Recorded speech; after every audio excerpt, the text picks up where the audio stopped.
Hello बच्चों, तो चलिए इस प्रश्न को पढ़ते हैं। सारणिक x P plus Y x Y Y P plus Z Y z zero x P plus y P plus z बराबर जीरो यदि।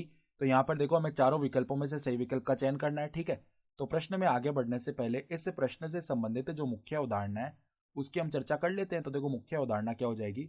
यदि यदि ए कोमा बी कोमा सी गुणोत्तर श्रेणी में हो, गुणोत्तर श्रेणी में हो, तो यहां से देखो क्या होता है, बी स्क्वायर का मान ए सी के बराबर आता है। सही है।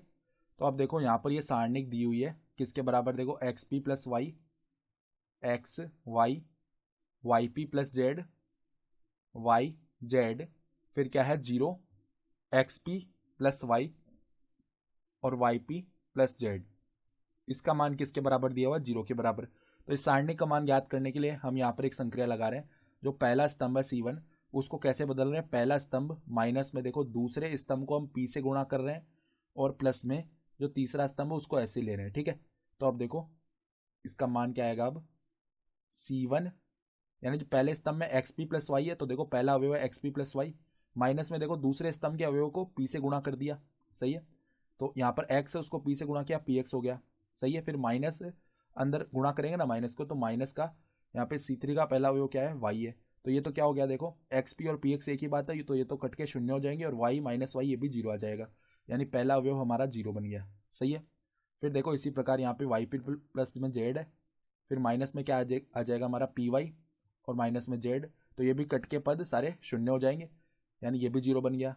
फिर देखो यहाँ पे क्या है, जीरो माइनस में यहाँ पे देखो p गुणा होगा किससे, एक्स पी प्लस वाई से, तो एक्स पी स्क्वायर माइनस में आ जाएगा पी वाई। सही है, फिर देखो यहाँ पे माइनस में C3 का मान क्या है, वाई पी माइनस का जेड आ गया। तो अगर माइनस हम बेनिश ले लेना, तो एक्स पी स्क्वायर प्लस देखो माइनस पी वाई माइनस का दो पी वाई हो गया, माइनस हमने बेनिश ले लिया, तो दो पी वाई प्लस में जेड आ जाएगा। सही है, तो यहाँ पे हम क्या लिख सकते हैं, देखो माइनस का एक्स पी स्क्वायर प्लस में दो पी वाई प्लस में जेड, ये लिख दिया।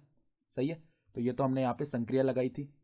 फिर देखो बचे हुए पद हम वैसे के वैसे लिखने वाले हैं, एक्स वाई और क्या है एक्स पी प्लस वाई, फिर देखो वाई जेड और वाई पी प्लस जेड, और ये जीरो के बराबर है। अब देखो पहले स्तंभ के अनुदिश इसका हम प्रसार कर लेते हैं। सही है, तो यहाँ पे देखो क्या बनेगा, माइनस एक्स पी स्क्वायर, देखो जीरो वाले पद तो वैसे ही जीरो होने वाले हैं, तो सीधा ये तीसरा पद आ जाएगा एक्स पी स्क्वायर प्लस में दो पी वाई प्लस का जेड, और इसके गुणा में क्या आ जाएगा, एक्स जेड माइनस में वाई स्क्वायर बराबर में जीरो।